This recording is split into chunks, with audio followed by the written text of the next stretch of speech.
क्या आपको भी सपने में मरे हुए लोग दिखाई देते हैं? किसी को अपने मरे हुए पिताश्री सपने में दर्शन देते हैं तो किसी को अपनी मृत माता के दर्शन होते हैं।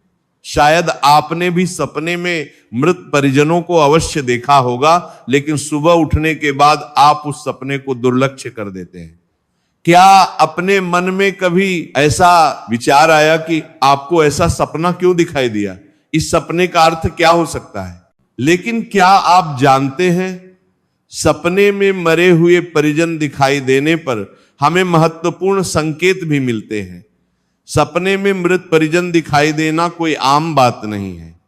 इसके पीछे गहरा रहस्य छिपा हुआ है, जिनका वर्णन हमारे पुराणों में किया गया है। आज हम आपको उन्हीं महत्वपूर्ण संकेतों के विषय में बताने जा रहे हैं। इसीलिए अगर सपने में मरे हुए लोग दिखाई देते हैं तो हमें बहुत ही महत्वपूर्ण संकेत मिलते हैं। तो चलिए आपको सुनाते हैं वह प्राचीन महान कथा। इस कथा को सुनने मात्र से ही पितरों की कृपा प्राप्त होती है। आइए सुनते हैं वह कथा।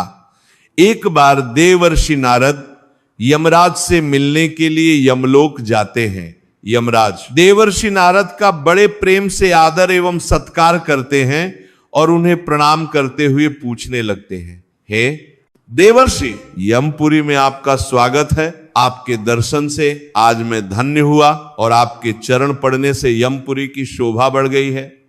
इस प्रकार से यमराज के द्वारा स्वागत किए जाने पर देवर्षि नारद प्रसन्न होते हैं और यमराज को भी प्रणाम करते हैं और कहते हैं, हे मृत्यु के देवता यमराज, आपको भी मेरा प्रणाम है। आपके आदर सत्कार से हम अत्यंत प्रसन्न हुए।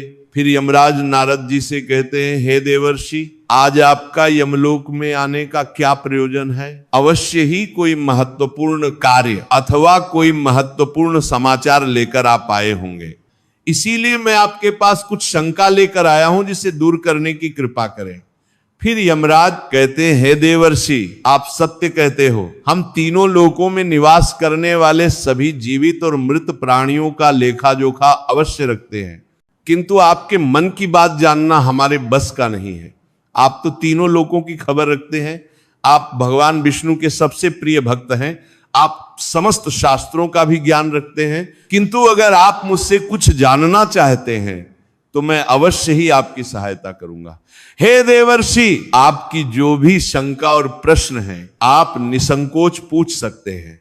मैं अपने सामर्थ्य के अनुसार उनका जवाब देने का प्रयास अवश्य ही करूंगा। देवर्षि नारद कहते हैं, हे यमराज, मैं पृथ्वी लोक का भ्रमण करके आया हूं। मैंने पिशाच, प्रेत, कुष्मांड, बेताल, चुड़ैल, पिशाचिनी आदि प्रकार की कई विचित्र चीजें देखी हैं जो जंगल में निवास करती हैं।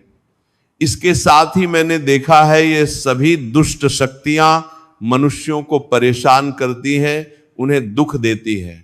इसका क्या कारण है? ये सभी बुरी शक्तियां मनुष्य को क्यों परेशान करती हैं? तथा मेरे मन में एक प्रश्न है कि मनुष्य कई बार सपने में अपने पूर्वजों को देखता है, तो इसका क्या अर्थ होता है? सपने में मरे हुए लोग दिखाई देने का क्या मतलब है? इससे मनुष्य को कौन से संकेत मिलते हैं? इस कथा में आपको सभी प्रश्नों के उत्तर मिल जाएंगे। आप इस कथा को ध्यान से अवश्य सुनें। जो भी मनुष्य इस कथा का श्रवण करता है, मैं उसके 32 अपराध माफ करता हूं। तब नारद जी कहते हैं, हे धर्मराज, आप मुझे वह महान कथा सुनाइए, मैं इसे ध्यान से सुनूंगा। तो फिर यमराज देवर्षि नारद को यह महान कथा सुनाते हैं। तो चलिए आपको वह कथा सुनाते हैं। आप सभी इस कथा को ध्यान से सुनिए। एक समय की बात है, मध्य देश में एक अत्यंत शोभायमान नगरी थी, जहां पर एक सेठ अपने 4 भाइयों के साथ निवास करता था। उस सेठ का नाम धर्मन था। उसके 4 भाई सुमन, नंदन, विरोचन और विद्वान थे। सेठ और उसके सभी भाइयों का विवाह हो चुका था और सभी बड़े प्रेम के साथ एक दूसरे के साथ रहते थे। सेठ के पास किसी चीज की कोई कमी नहीं थी। वह और उसके भाई बहुत मेहनती थे और मिलजुल कर व्यापार और खेती करते थे। पूरे नगर में सेठ के जितना कोई धनवान नहीं था। ये सारी संपत्ति सेठ को उसके पूर्वजों से ही प्राप्त हुई थी। सेठ के पूर्वज महादानी और दयावान थे। सेठ ने धन तो बहुत इकट्ठा किया था, किंतु उसने कभी अपने धन का सदुपयोग नहीं किया। उसने कभी किसी को फूटी कौड़ी भी दान में नहीं दी और ना ही उसने कभी दूसरों को भोजन कराया। सेठ के पूर्वज तो मंदिरों में भंडारा दिया करते थे, गरीबों को वस्त्र तथा अन्न का दान किया करते थे, लेकिन सेठ ने अपने पूर्वजों का कभी अनुसरण नहीं किया।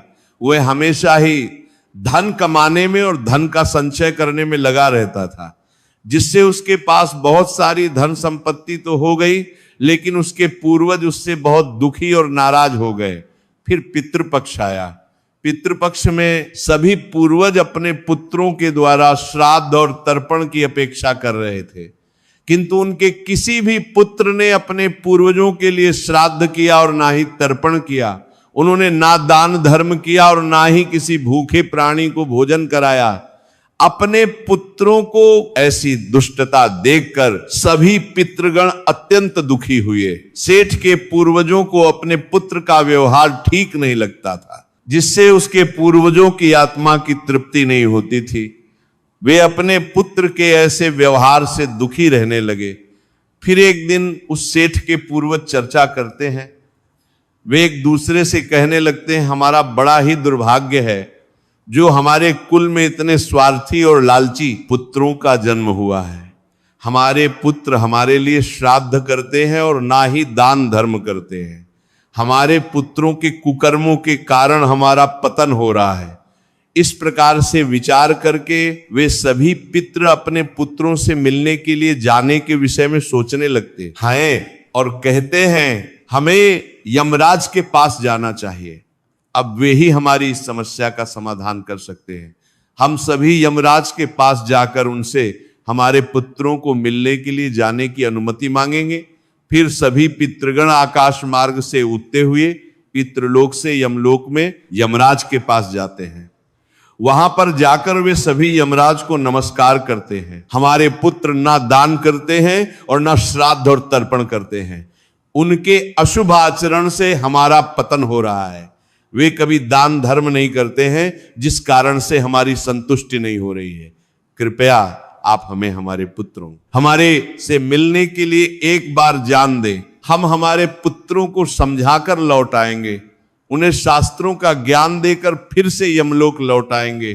तब यमराज ने उन्हें आज्ञा देते हुए कहा, हे महात्माओं, तुम अपने पुत्र को मिलने के लिए तो नहीं जा सकते, किंतु तुम अपने पुत्र को स्वप्न के माध्यम से संकेत अवश्य दे सकते हो।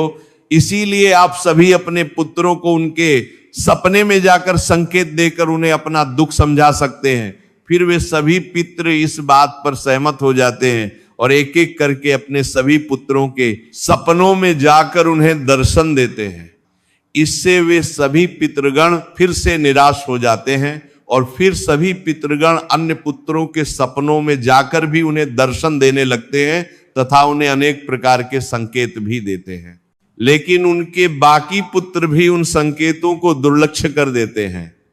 कोई भी अपने पूर्वजों के द्वारा बताए हुए संकेतों को समझ नहीं पाता है, जिससे सभी पितृगण अत्यंत दुखी और नाराज हो जाते हैं। सेठ और उसके भाई धन कमाने के लालच में पूरी तरह अंधे हो चुके थे। उन्हें पूर्वजों के प्राप्त द्वारा दिव्य संकेतों का महत्व कुछ भी नहीं लगता था, किंतु पितरों के स्वप्न में दर्शन देने के कुछ ही दिनों के बाद उस सेठ को व्यापार में नुकसान उठाना पड़ता है। उसे व्यापार में बहुत ज्यादा घाटा होने लगता है, जिससे उसकी सारी धन संपत्ति नष्ट हो जाती है। सभी भाइयों में वाद विवाद और लड़ाई झगड़े होने लगते हैं। पूर्वजों द्वारा जमा की हुई सारी जमीन जायदाद को वे बेच डालते हैं और पूरी तरह से बर्बाद हो जाते हैं। सभी भाई एक दूसरे से अलग हो जाते हैं और अपना अपना पेट पालने में लग जाते हैं। उधर स्वर्ग लोक में पितरों को अपने पुत्रों की ऐसी दुर्गति देखकर बहुत पीड़ा होने लगती है। सभी पितृगण अत्यंत दुखी और उदास हो जाते हैं। फिर से वे सभी यमराज के पास जाते हैं और कहने लगते हैं, हे धर्मराज, हमसे हमारे पितरों की ऐसी दुर्गति नहीं देखी जाती है। मैं स्वयं तुम्हारे पुत्रों के पास जाकर उन्हें उनकी भूल के बारे में बताता हूं। फिर यमराज अपने भैंसे पर सवार होकर पृथ्वी लोक पर आते हैं और सेठ के घर की तरफ जाने लगते हैं। जब यमराज सेठ के घर के समीप पहुंच जाते हैं तभी वे एक साधु का रूप धारण कर लेते हैं। सबसे पहले वो उस सेठ के घर पर जाते हैं तो वो सेठ अत्यंत बीमार पड़ा हुआ होता है। द्वार पर जाकर यमराज भिक्षाम देही, क्या घर में कोई है ही? मैं तुम्हारे द्वार पर एक साधु आया है जो बड़े दूर से यात्रा करके आया है, कोई हो तो भिक्षा दो। भिक्षाम देही द्वार पर आए। साधु को देखकर उस सेठ की पत्नी सुनंदा उनका स्वागत करती है और कहती है, पधारिए। हे साधु महाराज, आपका स्वागत है, कहिए मैं आपकी किस प्रकार से सहायता कर सकती हूं? वे साधु रूपी यमराज कहते हैं, हे देवी, मैं भूखा हूं और यात्रा पर निकला हूं, यदि दान में कुछ भोजन मिल जाए तो बड़ी कृपा होगी। फिर सेठ की पत्नी कहती है, ठीक है साधु महाराज, आप रुकिए, मैं अभी आपके लिए कुछ भोजन लेकर आती हूं। आप सत्य कह रहे, पहले हम बहुत धनवान और समृद्ध थे, मेरे पति और उनके भाई सभी साथ साथ रहते थे, किंतु अचानक ही सभी भाइयों में झगड़ा हो गया, अचानक से हमारा सारा व्यापार दब गया और हम सभी दरिद्र हो गए हैं। ये किस दोष के कारण हुआ है, कृपया आप हमें बताइए। तब साधु कहता है, हे पुत्री, तुम्हारे घर में पितृ दोष है, इस कारण से तुम्हारे पति की यह दशा हुई है, तुम्हारे पति के कर्मों के कारण उसके पूर्वज रुष्ट हुए हैं। साधु की बात सुनकर वह सेठ वहां पर आता है और साधु से पूछने लगता है, हे साधु महाराज, कृपया मुझे बताइए, मैंने ऐसा कौन सा पाप किया है जो मेरा सब कुछ बर्बाद हो गया, मेरे भाई भी मुझे छोड़कर चले गए और मैं बीमार पड़ गया। तब वो साधु कहते हैं, पुत्र, तुमने अपने पूर्वजों को नाराज किया है, तुम्हारे पूर्वजों ने जो संपत्ति और पुण्य अर्जित किया था उसे तुमने और तुम्हारे भाइयों ने नष्ट कर दिया, इसी कारण से तुम्हारी यह दुर्गति हुई है। तुम लोगों ने अपने पितरों का श्राद्ध नहीं किया, उनका तर्पण नहीं किया, इसी कारण से तुम्हारे सभी पूर्वज तुमसे रुष्ट हो गए हैं। तुम्हारे पूर्वजों ने सपने में आकर तुम्हें कई महत्वपूर्ण संकेत दिए थे, किंतु तुमने उन संकेतों को दुर्लक्ष्य कर दिया और अपने पूर्वजों को अपमानित किए। किंतु हम उनके द्वारा दिए गए संकेतों को समझ नहीं पाए। कृपया आप मुझे सपने में पूर्वजों को देखने पर क्या संकेत मिलते हैं, इस बारे में बताइए। फिर वह साधु कहते हैं, पुत्र, अब तुम ध्यान से सुनो, मैं तुम्हें सपने में पूर्वज दिखाई देने पर मिलने वाले संकेतों के बारे में बताता हूं। साधु रूपी यमराज कहते हैं, हे पुत्र, यदि पितरों का उद्धार नहीं होता है तो वे प्रेत योनि में ही मृत्यु लोक पर भटक रहे होते हैं। वे भूख प्यास से व्याकुल होकर अपने परिवारजनों के घर में प्रवेश करते हैं। सुनो वत्स, अब मैं तुम्हें उन सभी संकेतों के बारे में बताता हूं जो तुम्हें ध्यान में रखना चाहिए। यमराज ने साधु के वेश में सेठ को बताया, यदि तुम अपने सपने में अपने पूर्वजों को भूख और प्यास से व्याकुल देखते हो तो यह संकेत अत्यंत महत्वपूर्ण है। इसका तात्पर्य यह है कि तुम्हारे पितृ अभी भी प्रेत योनि में भटक रहे हैं। इसका कारण यह है कि उनके लिए उचित रूप से श्राद्ध कर्म और तर्पण नहीं किया गया है। वे अब भी अपने परिवार से आहार और जल की प्रतीक्षा। इस समस्या का समाधान यही है कि अपने पितरों के लिए विधि पूर्वक श्राद्ध कर्म और तर्पण किया जाए। सेठ को और स्पष्ट करते हुए यमराज बोले, अगर तुम्हें अपने सपने में मृत पूर्वज जंजीरों में बांधे हुए दिखाई देते हैं तो यह अत्यंत चिंता का विषय है। ये संकेत इस बात का प्रतीक है कि तुम्हारे पितृ किसी बंधन में हैं और उन्हें मुक्ति नहीं मिल पाई है। ये स्थिति तब उत्पन्न होती है जब उनके श्राद्ध या तर्पण समय पर नहीं किए जाते या उनके लिए आवश्यक धार्मिक कृत्य अधूरे रहते हैं। ये दर्शाता है कि पितरों की मुक्ति में बाधाएं उत्पन्न हो रही हैं। इस समस्या का समाधान भी यही है कि तुम दान, श्राद्ध और तर्पण का आयोजन करो ताकि पितरों की आत्मा को शांति मिल सके और वे अपने बंधनों से मुक्त। ये तब होता है जब उनके लिए श्राद्ध कर्म, तर्पण और पिंडदान नहीं किया जाता। इसलिए जब भी इस प्रकार का सपना आए, अपने पूर्वजों की आत्मा की शांति के लिए तुरंत पिंडदान और तर्पण करना अनिवार्य होता है। सेठ से बात करते हुए यमराज ने समझाया, अगर तुम्हारे पूर्वज सपने में तुमसे कुछ मांगते हुए दिखाई दें तो यह इस बात का संकेत है कि उनकी कोई अधूरी इच्छा बाकी रह गई है, उनके जीवन काल की कोई अभिलाषा अधूरी रह गई थी जो उन्हें मुक्ति प्राप्त करने में बाधा डाल रही है। ऐसे सपनों में ये देखना महत्वपूर्ण है कि वे किस प्रकार की वस्तु की मांग कर रहे हैं। तुम्हें उसे वस्तु या उसकी समरूप चीज का दान करना चाहिए ताकि उनके अधूरे कार्य पूर्ण हो सके और उनकी आत्मा को शांति प्राप्त हो सके। जब उनकी इच्छाएं पूरी हो जाती हैं तो वे प्रेत योनि से मुक्ति पा लेते हैं। यमराज ने सेठ की ओर देखते हुए कहा, यदि सपने में तुम्हारे पूर्वज तुम्हारे सर पर हाथ फेरते हुए दिखाई दें तो यह अत्यंत शुभ संकेत होता है।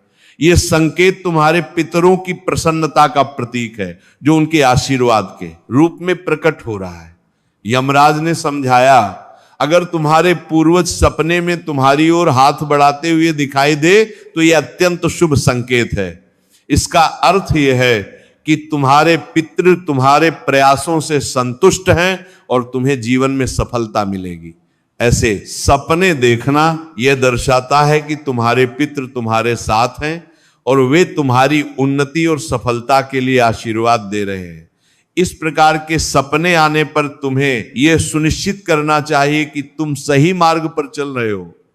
यमराज ने चिंतित स्वर में कहा, यदि सपने में तुम्हारे पूर्वज अचानक अदृश्य हो जाते हैं तो यह एक अशुभ संकेत होता है। इसका अर्थ है कि तुम्हारे जीवन में कोई संकट आने वाला है और तुम्हें सावधान हो जाना चाहिए। यह सपना इस बात का सूचक है कि निकट भविष्य में कोई बड़ी कठिनाई तुम्हारे सामने आ सकती है। ऐसे सपनों से यह सीख मिलती है कि हमें मानसिक और आध्यात्मिक रूप से किसी भी आने वाले कष्ट के लिए तैयार रहना चाहिए और वे चाहते हैं कि तुम उस कार्य को बंद कर दो। ये एक चेतावनी है कि तुम्हारे कर्मों में कोई कमी है और तुम्हें अपने मार्ग पर विचार करना चाहिए। इस प्रकार का सपना आने पर तुम्हें अपने कार्यों की समीक्षा करनी चाहिए और सही मार्ग पर चलने का प्रयास करना चाहिए। यमराज ने दुख भरे स्वर में कहा, अगर तुम अपने सपने में अपने पूर्वजों को रोते हुए देखो तो यह अत्यंत अशुभ संकेत है। यह इस बात का प्रतीक है कि तुम्हारे जीवन में कोई बड़ा संकट आने वाला है और तुम्हारे पूर्वज उस संकट से बहुत दुखी हैं। यह सपना इस बात की चेतावनी देते हैं कि तुम्हें सतर्क हो जाना चाहिए और ईश्वर की भक्ति में मन लगाना चाहिए ताकि संकट से तुम्हारी रक्षा हो सके। यमराज मुस्कुराते हुए बोले, यदि सपने में तुम्हारे पूर्वज स्वस्थ, प्रसन्न और तेजस्वी दिखाई दे तो ये अत्यंत शुभ संकेत है। इसका अर्थ है कि तुम्हारे पितरों को मुक्ति मिल चुकी है और वह तुमसे प्रसन्न हैं। ऐसे सपने इस बात का संकेत होते हैं कि तुम्हारे पितृ तुम्हें आशीर्वाद दे रहे हैं और तुम्हारे जीवन में सुख, शांति और समृद्धि आने वाली है। यह संकेत ये दर्शाता है कि तुम सही मार्ग पर हो और तुम्हारे पूर्वज तुम्हारी प्रगति से संतुष्ट हैं और वे अभी प्रेत योनि में भटक रहे हैं। ये इस बात का भी संकेत है कि वे तुमसे अत्यंत दुखी हैं। ऐसे संकेत मिलने पर तुम्हें तुरंत पितरों की संतुष्टि के लिए दान और श्राद्ध करना चाहिए ताकि उनकी आत्मा को शांति मिल सके। अंत में यमराज बोले, यदि तुम्हें सपने में कोई जानवर जैसे कुत्ता, बैल, गाय या अन्य पशु मनुष्य की तरह बात करते हुए दिखाई दे तो यह अत्यंत विचलित करने वाला संकेत है। इसका अर्थ यह है कि तुम्हारे पितरों की आत्मा को शांति नहीं मिल रही है। यह इस बात का संकेत है कि तुमने उनके लिए आवश्यक धार्मिक कृत्य अधूरे छोड़े हैं। इस स्थिति में तुम्हें तर्पण, पिंडदान या अन्य धार्मिक अनुष्ठान करके अपने पितरों की आत्मा की शांति के लिए प्रार्थना करनी चाहिए। तब वो साधु कहता है, हे पुत्र, यदि तुम्हें भी इस प्रकार के सपने दिखाई पड़ते हैं तो तुम्हें अपने पूर्वजों को प्रसन्न करने के लिए दान, धर्म, तर्पण, श्राद्ध आदि कर्म करने चाहिए जिससे तुम्हारे सभी कष्ट दूर होंगे। उन्हें सपने में आकर संकेत दे रहे थे, फिर वे सभी भाई मिलकर नदी के तट पर जाते हैं और अपने पूर्वजों के लिए श्राद्ध, तर्पण, दान, धर्म आदि कार्य करते हैं और अपने पितरों को संतुष्ट करते हैं।